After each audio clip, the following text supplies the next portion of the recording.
교회 내 성학대 문제를 다룬 자의 교서 너희는 세상의 빛이다 개정안이 발표됐습니다. 개정안에서는 신고 대상과 피해 대상 범위가 확대됐습니다. 서울대 교구가 사제 4명을 해외에 파견했습니다. 해외 선교 파견 사제들은 과테말라, 일본 등 4개국에서 복음과 사랑을 전파할 예정입니다. 코로나19로 3년간 중단됐던 레지오 마리의 아치에스 행사가 한창입니다. 서울 청담동 성당 아치에스 현장에 다녀왔습니다.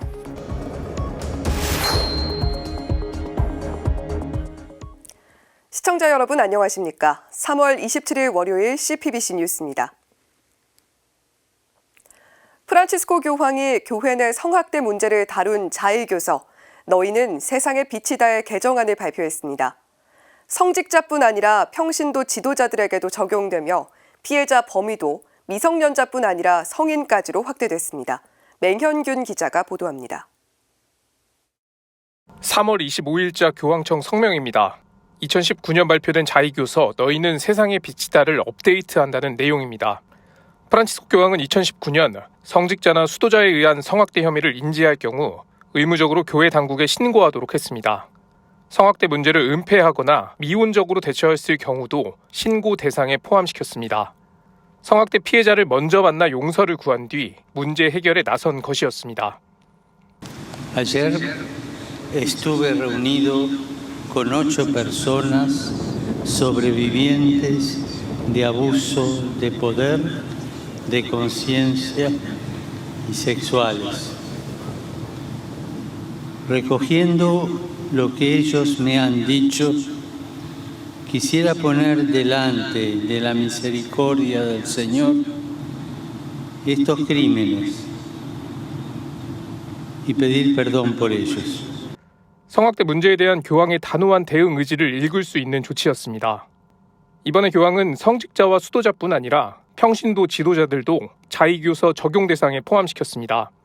교황청이 승인했거나 창설한 국제단체의 중재자이거나 과거 해당 주기를 역임할 당시 성학대 혐의가 있으면 책임을 묻겠다는 것입니다.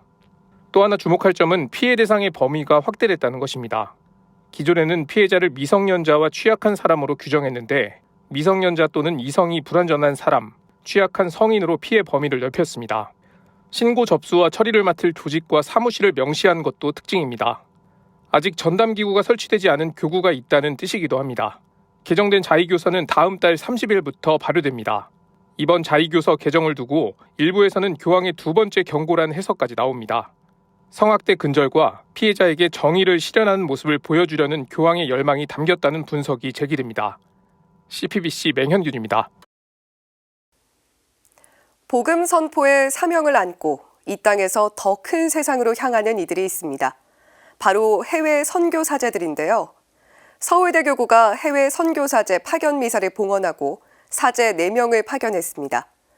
해외 선교에 나선 사제들은 주님의 사랑을 지구촌 곳곳에서 진심으로 전하겠다는 포부를 밝혔습니다. 보도에 남창우 기자입니다. 교구 소속 이준호 베드로. 네, 여기 있습니다. 정혜성 베드로. 예, 여기 있습니다. 해외 선교 여정에 나서게 된 사제들의 이름이 불리는 명동대성당. 주님이 주신 평화로 무장하고 세상의 복음을 선포하고자 결의에 찬 표정으로 포부를 밝히는 사제들. 서울교구 마크를 찍어서 과테말라라는 그 선교지에 정말 신앙의 선물로서 가서 살 수 있도록 노력하겠습니다.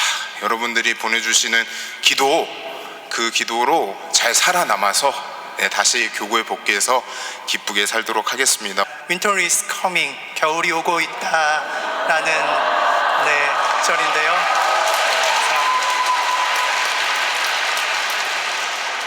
가는 곳이 비록 춥더라도 그동안 여러분들께서 주신 사랑으로 잘 극복하고 그리스도의 복음 기쁘게 전하도록 노력하겠습니다. 감사합니다. 두렵고도 떨리는 마음으로 가깝고도 낯선 곳으로 갑니다. 저희가 떠나가는 낯선 곳에서 하느님의 더 큰 영광을 위하여 언제나 사랑하면서 기쁘게 살아갈 수 있도록 노력하겠습니다. 우리가 매일매일 미사를 통해서 세상으로 파견되는 것처럼 선교지에 가서도 작은 그리스도인으로서 살아갈 수 있도록 노력하겠습니다. 서울대교구 해외선교봉사국이 주교자 명동 대성당에서 해외선교 파견 미사를 거행하고 사제 4명을 과테말라, 일본, 프랑스, 알래스카로 파견했습니다. 미사를 주례한 서울대교구장 정순택 대주교는 4명의 사제들에게 기도에 힘입어 선교지에서 맞닥뜨리게 되는 어려움을 잘 극복하길 바라며 이는 교구 사제들에게도 사도적 열정의 불을 지필 수 있는 역할을 한다고 강조했습니다. 우리 사랑하는 형제 사제 여러분, 가십시오. 주님의 복음으로 무장하고 성령의 힘을 간직하고 가서 하느님의 사랑을 증언하십시오. 성부와 성자와 성령이신 이 삼위일체 하느님께서 언제나 여러분과 함께 계시니 십자가를 통해 드러난 하느님의 사랑을 증거하십시오. 그러면서 정대주교는 해외로 파견되는 사제뿐만 아니라 교구 사제들에게도 요한복음 14장 사랑과 평화를 증거하기 위해 일어나 가자라는 말씀을 되새기자라고 당부했습니다.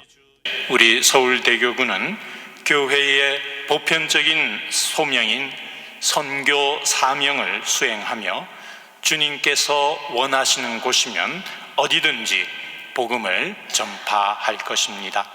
우리의 이러한 삶의 자리에서 선포하는 복음의 모습들이 말하자면 선교가 되고 복음화를 위한 작은 또 촛불이 되어야 하겠습니다. 미사에서 정대주교는 파견 사제들에게 십자가를 걸어주며 주님의 지혜와 힘과 용기를 청했습니다. 서로 사랑하여라 라는 주님이 보여주신 그 사랑을 세상에 복음을 선포하며 사랑의 신비를 전하는 해외 선교 파견 사제들. 서울대교구는 현재 독일, 스페인, 멕시코, 페루 등 10개 국가의 해외 선교 사제들을 파견해 복음을 전하고 있습니다. CPBC 남창호입니다. 코로나로부터 차츰 일상을 회복하면서 본당의 신심활동도 본격적으로 기지개를 켜고 있습니다. 이맘때면 가톨릭 교회의 대표적인 평신도 단체인 레지오 마리에가 아치에스 행사를 여는데요. 현장을 김현정 기자가 다녀왔습니다. 성당 제대 앞까지 늘어선 레지오 마리의 깃발이 눈에 들어옵니다. 한복과 정장을 차려입고 아치에스 행사 시작을 기다리는 단원들은 그 어느 때보다 상기된 모습입니다. 서울 청담동 본당엔 1개의 꼬미시움과 6개의 꾸리아가 있습니다. 행동 단원만 500명, 협조 단원은 1000여 명에 이릅니다. 2019년 이후 4년 만에 제대로 치러지는 아치에스 행사. 단원들에겐 감회가 새롭게 느껴집니다. 우리 아치에스 봉헌식은 이제 코로나로 인해 갖고 3년간 중단되었던 레지오의 5대 행사 중에서 가장 중요한 행사로서 모든 단원들이 한자리에 모여서 모이신 성모님께 대하여 공경과 순종을 다짐하는 그런 자리여서 오늘 감회가 새롭습니다. 아치에스는 라틴어로 사열식, 즉 전투 대용으로 정렬된 군대의 예식을 뜻합니다. 레지오 마리의 단원들은 모으시며 총사령관이신 성모 마리아께 충성을 새롭게 합니다. 단체적으로 모여 성모님께 하는 봉헌식이다라고 가톨릭 용어 사전에 나와 있습니다. 한 해 동안 악의 세력과 싸울 힘과 축복을 받기 위한 의식입니다. 단원들은 모두 대형 백실리움의 깃대를 잡고 자신을 봉헌했습니다. 청담동 본당 부주임 권혁준 신부는 신앙 공동체의 기본적인 생활에 충실하자고 당부했습니다. 오랜만에 아치에스를 하기 때문에 다시금 우리의 기본적인 정신에 대해서 재무장하는 시간을 갖도록 하겠습니다. 기본적인 생활을 다시금 우리가 기억하면서 그 기억 안에서 다시 마음을 다잡고 한 해를 살고자 이 시간을 준비했습니다. 코로나 시기를 거치며 흐트러지고 약해졌던 신앙심은 어느새 아치에스 행사를 통해 굳건한 믿음의 방패가 되었습니다. CPBC 김현정입니다. 2016년 영화로도 제작된 사일런스. 에도 시대 일본에서 벌어진 박해와 신앙 이야기를 다룬 영화죠. 이 영화의 원작은 엔도 슈사쿠의 소설 침묵입니다. 오늘은 일본 현대문학 그리고 가톨릭 문학의 거장으로 불리는 엔도 슈사쿠의 탄생 100주년이 되는 날이기도 합니다. 이힘 기자가 엔도슈사쿠 전문가 이평춘 교수를 만났습니다. Ferreira is lost to us. He renounced God in public and surrendered the faith. That's not possible. Father Ferreira risked his life to spread our faith all over Japan. 2017년 한국에서도 개봉된 마틴 스콜세지 감독의 영화 사일런스의 한 장면입니다. 원작은 1966년 발표된 엔도 슈사쿠의 소설 침묵. 일본은 16세기 프란치스코 하비에르 성인에 의해 복음이 전해진 역사를 갖고 있습니다. 소설 침묵은 에도 시대 박해 시기 삶과 죽음의 갈림길에서 갈등하다 끝내 배교할 수밖에 없었던 선교사 이야기를 다루고 있습니다. 일본 가톨릭 교회의 복음화율은 1% 정도로 높지 않지만 신심이 깊은 것이 특징입니다. 100년 전 3월 27일 도쿄에서 출생한 엔도 슈사쿠는 12살 때 이모의 인도로 세례를 받은 신앙인입니다. 세례명은 바오로. 문학을 공부하다 프랑스로 유학을 떠난 가톨릭 신자였던 덕분에 그리스도교에 관한 작품을 많이 남겼습니다. 지금은 일본 교회뿐 아니라 전 세계에서 가톨릭 문학의 대부로 불립니다. 그의 신앙소설은 대표작 침묵 이외에도 예수의 생애, 그리스도의 탄생, 내가 버린 여자, 사해의 언저리 등이 있습니다. 엔도 슈사쿠는 2차 대전과 일본의 패망을 몸소 경험했습니다. 그래서 전쟁 고아들에 대한 애틋한 마음과 함께 전쟁의 폐해, 특히 인간의 삶과 죽음에 관심이 많았습니다. 한국인들에겐 작품으로만 알려져 소설의 내용처럼 무척 진지했을 것 같지만 의외로 유머러스하고 독특한 면모도 있었습니다. 보통 우리가 그 극단에 가입을 한다면 노래를 잘한다든가 아니면 예술성이 있다든가 그런 사람들이 가입을 해서 공연을 하잖아요. 근데 오히려 이 기사는 음치들만 가입할 수 있는 것. 그리고 이 음치들이 모여서 함께 노래를 부르는 것. 그런 어떤 특이한 면모를 가지고 있었다고 합니다. 엔도 슈사쿠 탄생 100주년을 맞아 일본 교회에선 미사를 비롯한 다양한 문화 행사가 한창입니다. 100주년 추모 미사는 오늘 봉헌됐고 엔도 슈사쿠의 작품을 기반으로 한 오페라와 연극, 전시회, 세미나 등이 올 한 해 펼쳐집니다.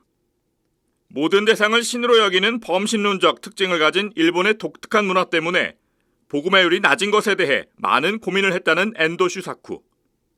엔도 슈사쿠의 신앙소설을 발간 순서대로 읽다 보면 그의 신앙적 물음과 고민이 어떻게 진화했는가 살피는 재미와 감동을 느낄 수 있습니다. CPBC 이희미입니다. 전주교구 사회사목국과 사회복지법인 전주가톨릭 사회복지회가 사랑실천 체험수기 공모를 실시합니다. 공모 주제는 하느님의 사랑을 이웃에게 전하고 싶은 사례, 도움을 필요로 한 이들과의 장기적 동행 사례, 본인이 누군가로부터 도움을 받은 사례 등입니다. 분량은 200자 원고지 기준 50매 안팎으로 우편 또는 이메일로 접수합니다. 개인이나 단체, 기관 등 다양한 형태로 응모할 수 있습니다. 공모 기간은 오는 7월 31일까지이며 마감일 소인도 유효합니다. 당선작은 9월 말에 발표할 예정입니다. 시상은 성부상을 비롯해 성자상, 특별상, 성령상 등으로 나누어 진행됩니다. 시상식 및 사랑실천 체험수기 발표는 오는 10월 14일 치명자산성지 평화의 전당에서 진행됩니다. 자세한 사항은 전주교구 사회사목국으로 문의하면 됩니다. 이상으로 CPBC 뉴스를 마칩니다. 시청해주신 여러분 고맙습니다.